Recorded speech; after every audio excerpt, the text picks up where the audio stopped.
प्यारे विद्यार्थियों नमस्कार। एक बार फिर से आपका स्वागत है पथ सफलता के YouTube चैनल पर। मैं NK यादव, नंद किशोर यादव। आज के इस वीडियो में हम लोग बात करेंगे कैसे करें कॉलेज एजुकेशन में असिस्टेंट प्रोफेसर की तैयारी हिंदी विषय के संबंध में। 2 पेपर हैं आपके और उन 2 पेपर में एक पूरा पेपर हिंदी साहित्य के इतिहास का है जिसमें आमतौर पर आपकी अच्छी तैयारी होती है। हम सबसे पहले बात कर रहे हैं हिंदी के फर्स्ट पेपर की। यूनिट वाइज हम लोग बात करेंगे, अच्छी किताबों की भी बात करेंगे। आपके पास किताबों की कमी नहीं रहनी चाहिए। और उसके बाद तैयारी, जब विज्ञप्ति आई उसके बाद परीक्षा की तिथियां घोषित हुई, उस समय एक हल्का सा डर था, कम समय में इतनी बड़ी तैयारी कैसे करें। अब आपके पास पर्याप्त समय है, बहुत अच्छे से व्यवस्थित तौर पर और अच्छी तैयारी आप लोग कर सकते हैं। हम लोग सबसे पहले पहली यूनिट की बात करते हैं जिसमें सिलेबस में हिंदी भाषा तथा व्याकरण को शामिल किया गया। भाषा विज्ञान में आमतौर पर जब आप तैयारी करते हैं तो हम लोग हिंदी की बात करते हैं तो आर्य भाषा का विकास हम लोग देख लेते हैं। प्राचीन भारतीय आर्य भाषा से लेकर आधुनिक भारतीय आर्य भाषा तक, उसका क्षेत्र, उसकी व्याकरणिक विशेषता और उसका साहित्यिक विकास। उसके बाद हम लोग जब बात करें इस सिलेबस में वापस वही हिंदी का मतलब हम लोग बात करें 5 उपभाषाएँ, 18 बोलियाँ, कई जगह आपको 17 मिलेगी, नेपाली को निकाल दिया जाता है। उसके बाद भाषा विज्ञान की दृष्टि से जब बात करते हैं तो 2 उपभाषा और 8 बोलियाँ। जब हम लोग बहुत अच्छी तैयारी कर लेते हैं और हिंदी साहित्य का हम लोग समग्र विश्लेषण करते हैं तो हिंदी ब्रज अवधि और खड़ी बोली के रूप में जानी जाती है। और इस छोटे से कन्फ्यूज़न में शायद आप लोग नहीं होंगे कि हिंदी का मतलब खड़ी बोली गद्य और पद्य के रूप में आधुनिक काल से ही लिया जाने लगा।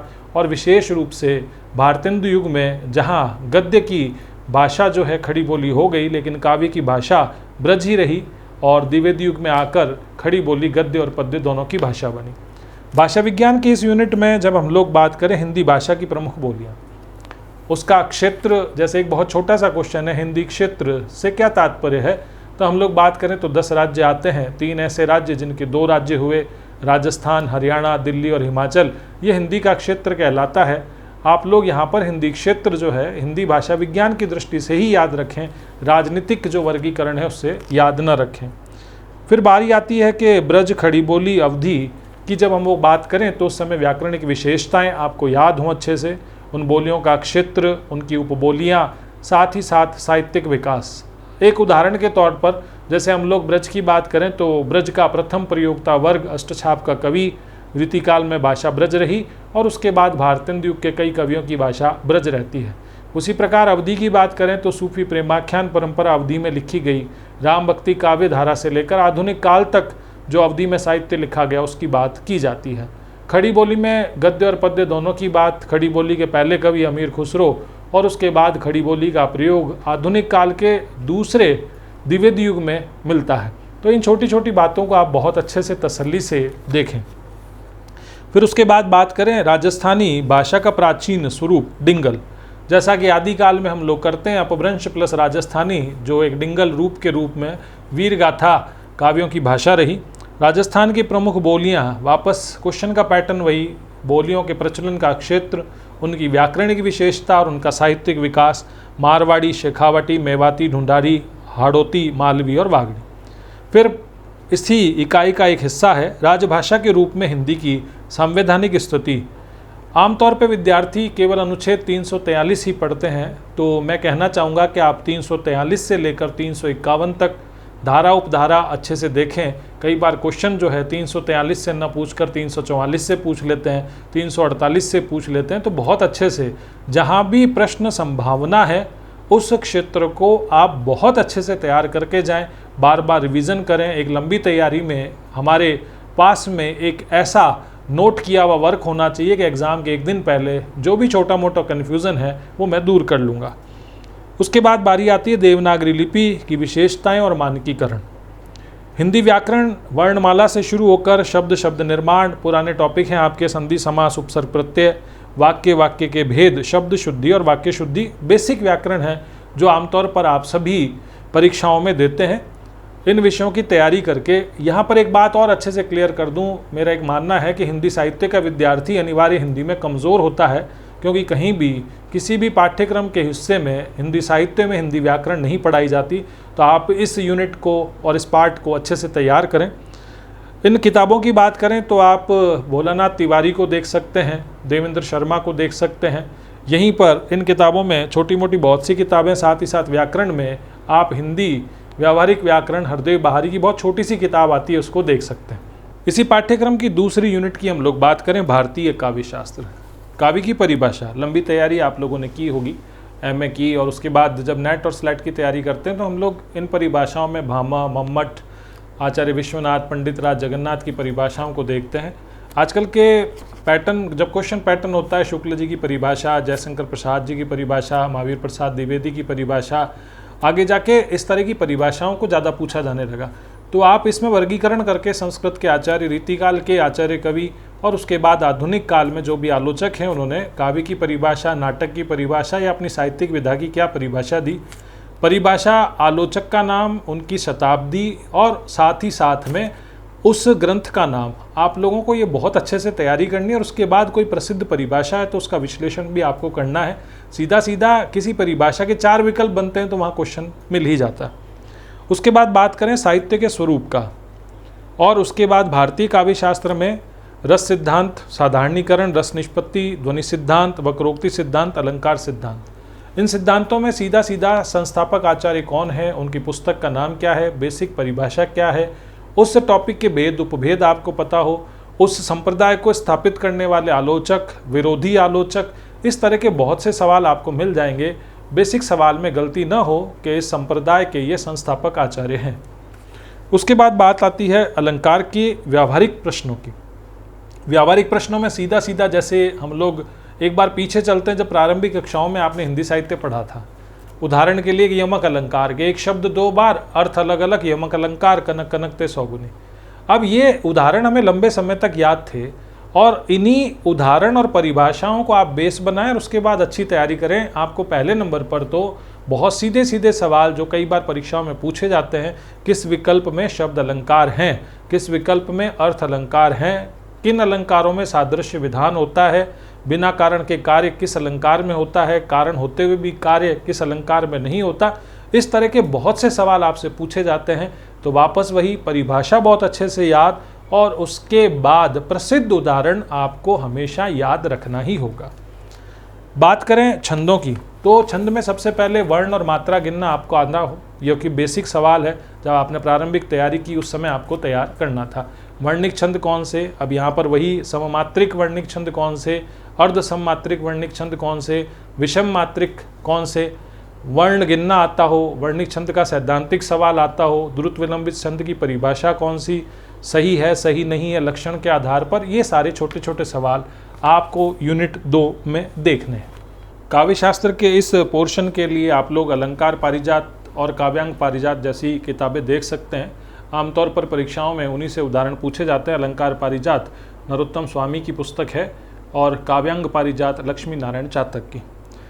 पाश्चात्य काव्य शास्त्र से आमतौर पर हिंदी का विद्यार्थी डरता है। उसका कारण यही है कि हमें अनुदित पाठ्य सामग्री मिलती है, तो जब इस तरह का अध्ययन सामग्री का मिलना तो प्रश्न बड़े आसान ही बनते हैं। हम लोग यदि पिछले प्रश्न पत्रों का अवलोकन करें तो सीधा सीधा सिद्धांत किस विचारक का है, उनकी पुस्तक का नाम क्या है, किस अध्याय में ये सिद्धांत है, और उस सिद्धांत के अंग और सिद्धांत की परिभाषा और विश्लेषण का बेसिक सवाल पूछा जाता है। तो आप बहुत अच्छे से, ऐसा ना करें कि हम सीधा अरस्तु पढ़ें तो प्लेटो ना पढ़ें। पहले उनकी मान्यता देखें कि वो सौंदर्यवादी समीक्षक हैं, उपयोगितावादी दृष्टि से साहित्य को देखते हैं, आदर्शवादी दृष्टि से साहित्य को देखते हैं। यहाँ पे नए विद्यार्थियों से मैं कहना चाहूँगा, चाहे भारतीय काव्यशास्त्र हो या पाश्चात्य काव्यशास्त्र हो, शुरुआती दिनों में केंद्रीय विधा नाटक ही रही, जो कि एक दृश्य विधा थी और पद्य रूप में थी, और त्रासदी का महत्व भारतीय काव्यशास्त्र में भी करुण रस के रूप में रहा। तो ऐसी बहुत सारी समानता देख के आप तुलनात्मक अध्ययन करेंगे तो आपकी एक अलग तरह की रुचि जागृत होगी, और काव्यशास्त्र में वही है कि आप उसे निरंतरता बनाए रखें। संक्षिप्त में ऐसे नोट्स तैयार भी कर लें कि एग्ज़ाम के एक दिन पहले बहुत अच्छे से आप रिवाइज उन्हें कर सकें। उसके बाद हम लोग 4th यूनिट की बात करें, जिसमें आदिकाल और मध्यकाल के पाठ की बात की। यहाँ आम विद्यार्थी एक गलती करता है वह यह कि कोई ऐसी किताब मिल जाए जिसमें ये पोर्शन हो और मुझे इस तरह की मेहनत नहीं करनी पड़े या मेरा पाठ्यक्रम खरीदना बहुत महंगा हो जाए। इस तरह की परवाह किए बगैर आपके पास ओरिजिनल टेक्स्ट होने ही चाहिए और उन्हें बहुत अच्छे से, हम सामान्य तौर पर सेकंड ग्रेड फर्स्ट ग्रेड की जब बात करते हैं, आपको गद्य जब आप स्थान, व्यक्ति, घटना की तरह याद करते हैं, उसी तरह आपको काव्य भी पढ़ना है। कई बार अभिधा या तथ्यपरक क्वेश्चन पूछ लिए जाते हैं और हमारी विश्लेषणात्मक तैयारी धरी की धरी रह जाती है। जैसे उदाहरण के लिए कोई भी एक हम लोग इस पाठ्यक्रम की रचना लें, जैसे राम की शक्ति पूजा, तो उसकी विषय वस्तु कहाँ से ली गई, निराला ने किन रचनाओं को आधार बनाया गया, इस रचना के पीछे उनका उद्देश्य क्या था, प्रतिपाद्य क्या था, किस छंद का प्रयोग हुआ, भाषा शैली कैसी थी और किसने किस तरह का सुझाव दिया, इस तरह के प्रश्न अच्छे से बनते हैं। विराट बिंब में, जिसमें शक्ति की मौलिक कल्पना की जाती है, कमल की संख्या कितनी थी, किन ने शक्ति की पूजा के लिए प्रेरित किया और अमानिशा गगन अंधकार वाली जो बात है वो किस तरह की प्रवृत्ति को दृष्टिगत करती है। इस तरह के बहुत से बेसिक क्वेश्चन हैं जिसकी आपको गहन अध्ययन से तैयारी करनी है। पृथ्वीराज रासो चंद बरदाई, घटना, विषय वस्तु आपको इस पर्टिकुलर पोर्शन की याद हो, छंद की, अलंकार की, भाषा की जानकारी आपको, कहने का मतलब किसी भी काव्य कृति का आपके काव्य शास्त्र की दृष्टि से विश्लेषण आपको बहुत अच्छे से तैयार करना है।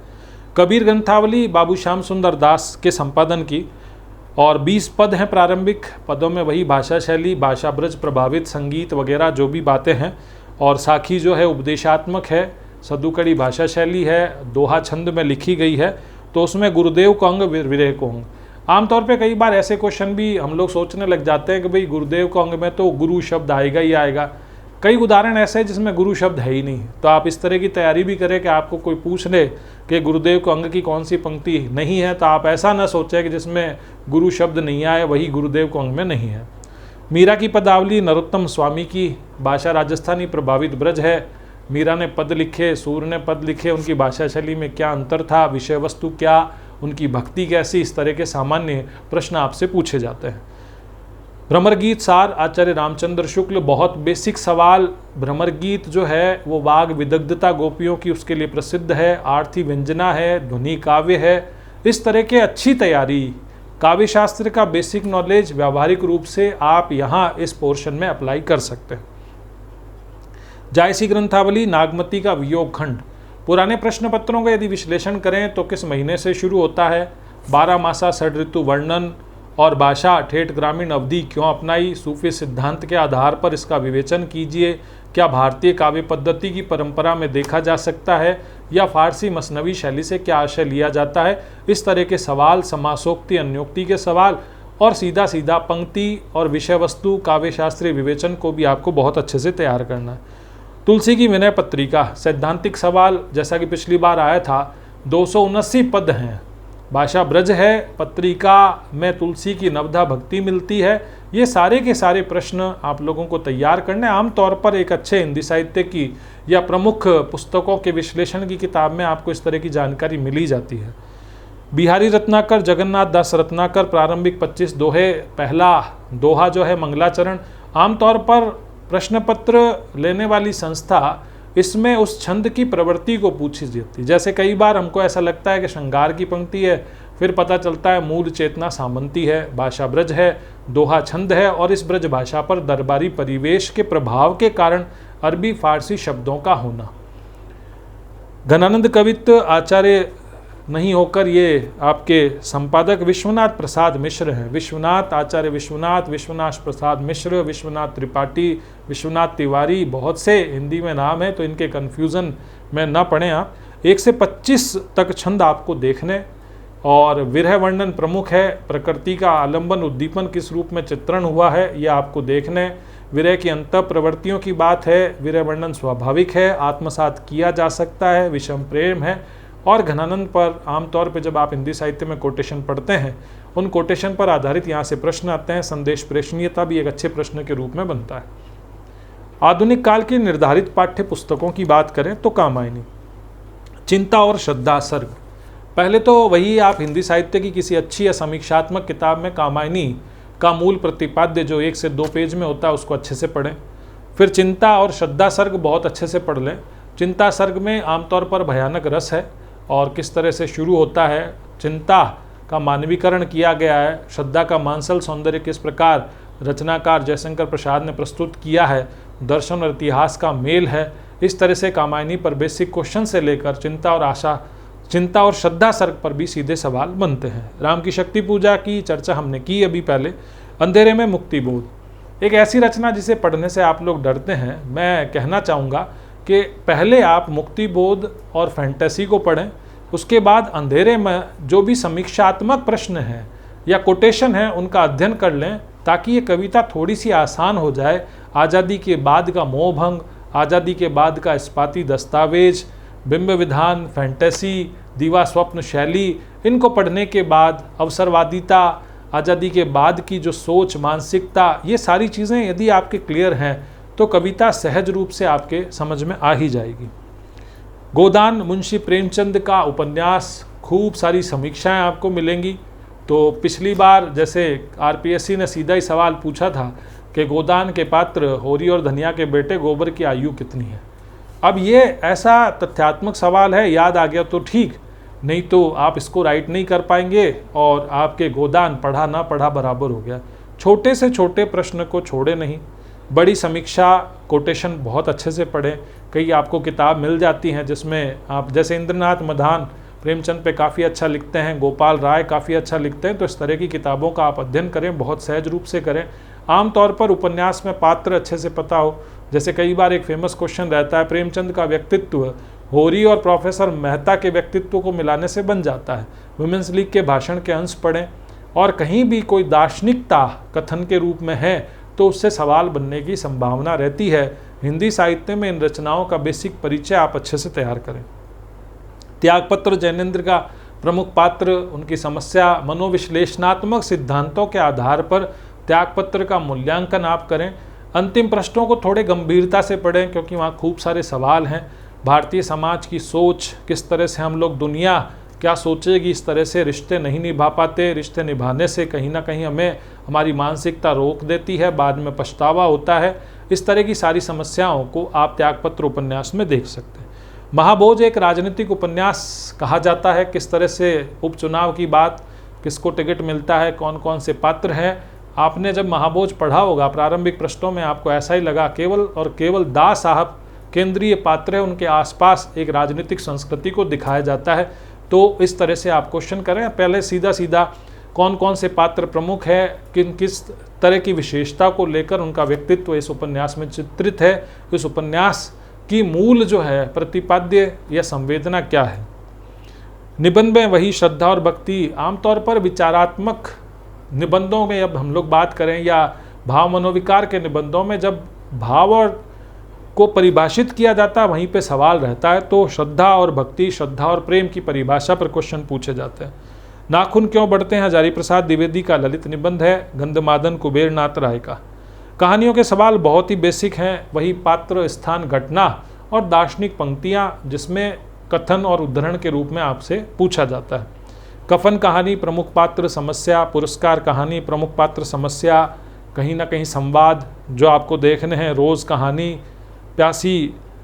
प्याराई प्यास का सफ़र, आलम शाह की कहानी, उजाले के उल्लू, विजयदान देथा की कहानी। मेरी तिब्बत यात्रा, राहुल सान करते हैं, बहुत मुश्किल से मिली और उसके बाद पढ़ी भी नहीं।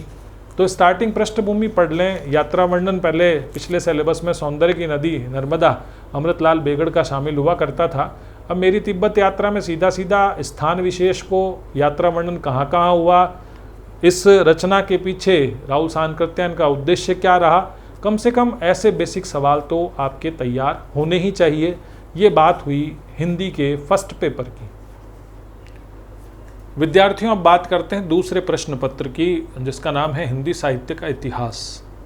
सबसे पहले तो हम विश्वविद्यालय के जो पैटर्न थे उससे हम बाहर निकल ही चुके हैं, क्योंकि आपने नेट स्लाइड कर रखी है। तो क्लियर है कि हिंदी साहित्य बहुत विशद है। आदिकाल से पढ़ते पढ़ते हम लोग पिछली शताब्दी के अंतिम दशकों और इस शताब्दी के प्रथम दशक और द्वितीय दशक की बात करें तो हिंदी साहित्य काफ़ी विस्तृत है। अब सबसे पहले हिंदी साहित्य का अध्ययन करते समय कम समय में जैसे ही एक बैच था उसमें बात की कि हम बहुत बेसिक एनसीईआरटी लेते हैं, तो विद्यार्थियों ने कहा कि सर एनसीईआरटी तो सर हम खुद कर लेंगे। फिर वापस एनसीईआरटी की ज़रूरत पड़ी। एनसीईआरटी बेसिक है। जब आप बहुत अच्छे से हिंदी साहित्य करते हैं तो पहले छोटे छोटे कॉन्सेप्ट जो हैं वो आपके यहाँ पे क्लियर होने चाहिए, उसके बाद ही आप आगे बढ़ें। जैसे उदाहरण के लिए ये छोटे छोटे कॉन्सेप्ट क्या हैं, यदि हमें ये पता नहीं है कि आदिकाल का जो नामकरण है वो कैसे रखा गया, तो आदिकाल नामकरण कैसे रखा गया, वीर गाथा नामकरण कैसे रखा गया, बीज वपन नामकरण क्यों, सिद्ध साहित्य नामकरण की सार्थकता क्या, संधिकाल चारण काल जब नामकरण रखा गया तो उसके पीछे क्या आधार लिए इतिहास लेखकों ने, ये बेसिक होता है। आमतौर पर विद्यार्थी रट्टा मारने की कोशिश करता है कि ये रचना, ये रचनाकार, ये प्रसिद्ध पंक्ति, ये कालक्रम है, ये हमने पढ़ लिया। पिछले कई समय तक क्वेश्चन आए कालक्रम के क्वेश्चन आसान हो जाते हैं। जैसे उदाहरण के लिए जयशंकर प्रसाद के ही काव्य कृतियों को आपको कालक्रम से पूछा जाए, आसान सवाल। छायावाद के चारों कवियों की एक एक रचना लेकर उनका कालक्रम पूछा जाए, ये थोड़ा टफ हो गया सवाल। पुराने ज़माने में जब हम लोग पेपर की बात करें तो उस समय की जब बात आती थी कि आचार्य रामचंद्र शुक्ल ने जिन 12 रचनाओं को आधार बनाकर आदिकाल का नाम वीर गाथा काल दिया, उसके प्रारंभिक क्वेश्चन क्या होते थे कि बिस्सल देव रासों के रचनाकार कौन है, विजयपाल रासों के रचनाकार कौन है, और दोनों के रचनाकारों में हल्का सा कन्फ्यूज़न रहता। हालांकि लंबी तैयारी के बाद नल सिंह और नरपति नालम में कन्फ्यूज़न नहीं होता, लेकिन एक दो बार पढ़ने के बाद ये कन्फ्यूज़न रहता है। कभी भी आप लोग यदि अच्छी तैयारी का मानस बना लें तो सबसे पहले आपको ये पता होना चाहिए कि ये प्रश्न बनने की जगह है, और मैं इतना अभ्यास कर लूँ कि यदि इस जगह से प्रश्न आता है तो मैं किसी भी स्थिति में गलत नहीं करूँगा। हल्का फुल्का कन्फ्यूज़न दूसरी, तीसरी, चौथी, पाँचवीं बार पढ़ते समय होता है तो आप उसे एक जगह नोट करें, एग्ज़ाम के एक दिन पहले ज़रूर देखें। रिवीजन करते समय एग्ज़ाम के एक दिन पहले आपको खुद को पता होना चाहिए कि मैं आदिकाल को 10 से 15 मिनट, आधा घंटा दे सकता हूं, तो अपने आधे घंटे में आपको आदिकाल में क्या देखना है ये आपको पता हो। अब हिंदी साहित्य में हमारे पास कौन कौन सी किताबें हों, तो जैसे बहुत अच्छे से नेट की तैयारी करते समय पुराना किसी भी अच्छे पब्लिकेशन का सेकंड पेपर, बात करें नेट का पुराना थर्ड पेपर किसी भी अच्छे पब्लिकेशन का।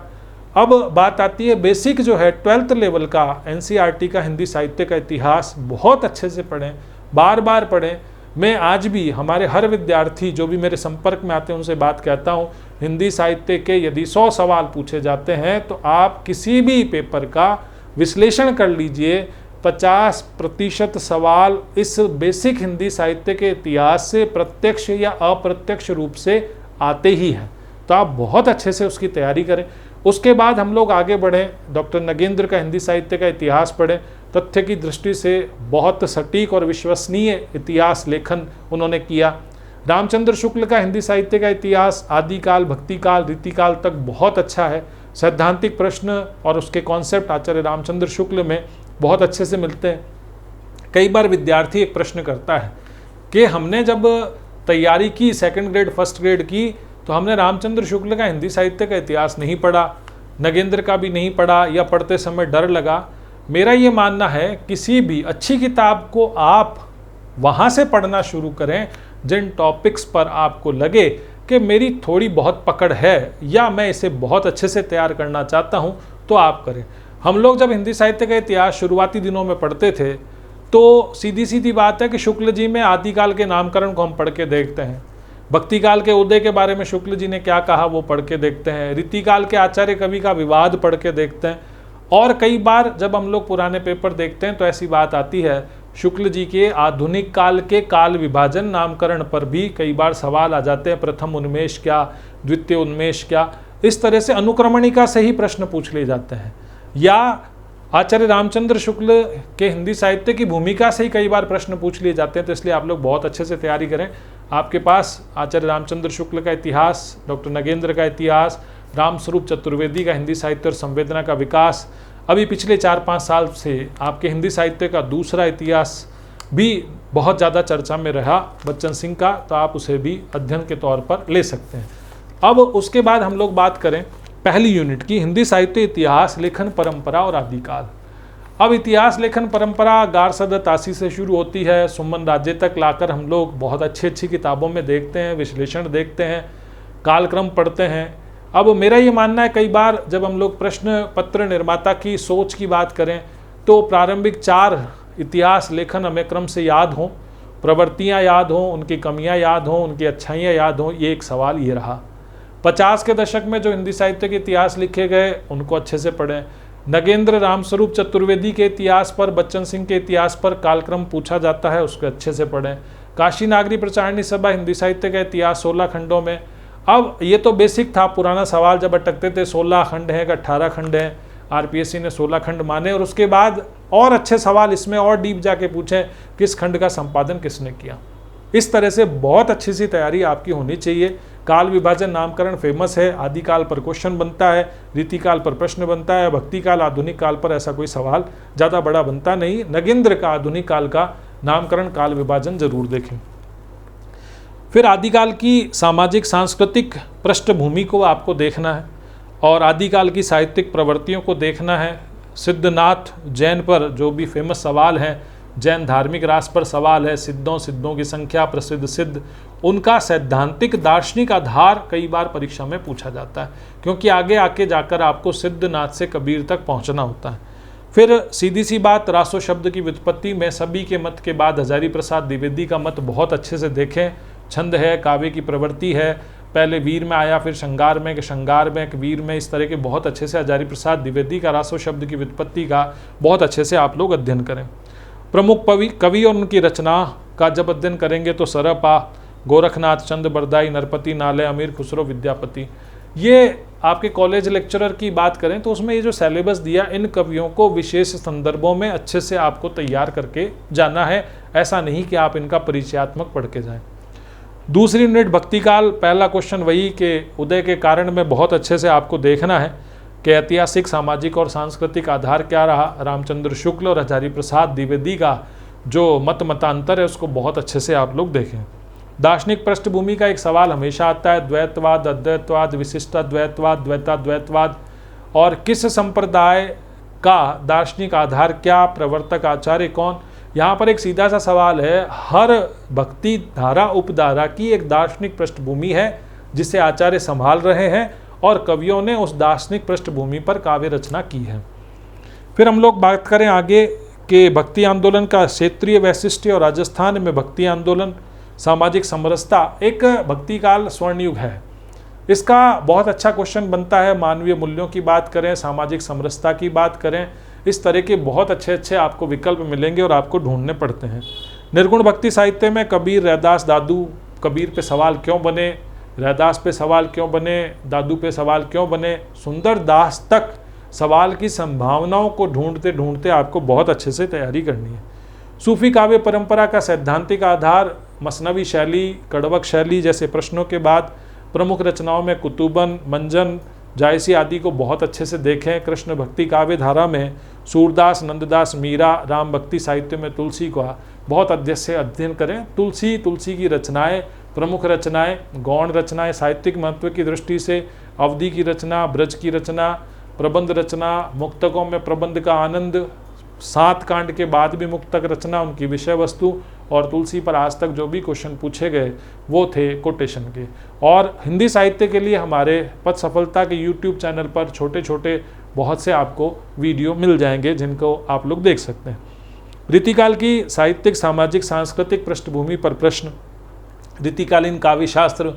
रीतिकाल में इतना काव्यशास्त्र विवेचन होने के बाद भी एक बेसिक सवाल के हिंदी के काव्यशास्त्र की नींव भी नहीं रखी जा सकी। इन्होंने काव्यशास्त्र जो संस्कृत का काव्यशास्त्र का उसको सरल भाषा में प्रस्तुत किया, लेकिन अपूर्ण था, अनुसरण भी अपूर्ण था, प्रस्तुति भी अपूर्ण थी। इस तरह के खूब सारे विवाद, आचार्य हैं, आचार्य कवि हैं या मूलतः इन्हें कवि माना जाए, एक सवाल के रूप में पूछा जाता है। रीतिकालीन साहित्य की स्रोत सामग्री की बात करें तो समय राजदरबार संरक्षण में जो पुस्तकालय तैयार हुए थे वो एक बहुत बड़ा स्रोत रहा। रीतिबद्ध, रीति सिद्ध, रीति मुक्त का बेसिक सवाल 12th की किताब में आपको मिलता है। प्रमुख कवि और उनकी रचनाएं। कई बार जब हम हिंदी साहित्य पढ़ते हैं, केशव पे सवाल क्यों बने, मतीराम भूषण पे सवाल क्यों बने, देव भिखारीदास, बिहारी पद्माकर, सेनापति आलम घनानंद पे सवाल क्यों बने, ये आपको पता है। सवाल कोटेशन के बनते हैं, पंक्तियों के बनते हैं, उनकी रचना का आधार, विषय वस्तु, रचना में कितने अध्याय हैं, काव्य शास्त्रीय विवेचन में किस रचना में किस संप्रदाय से प्रभावित या किन संस्कृत की रचनाओं को आधार बनाकर रचना की है। आधुनिक काल 4th यूनिट की बात करें, आधुनिक काल की ऐतिहासिक, सामाजिक, सांस्कृतिक पृष्ठभूमि।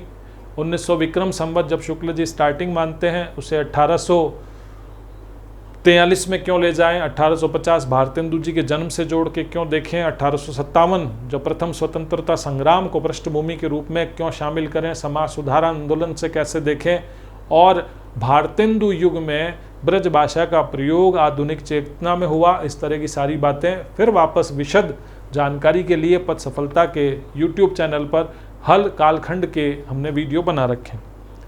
फिर उसके बाद बात करें हम लोग पत्रकारिता पर, जब क्वेश्चन आता है तो उद्दंड मार्तंड से लेकर आपके आज की पत्रकारिता को हम लोग देख सकते हैं।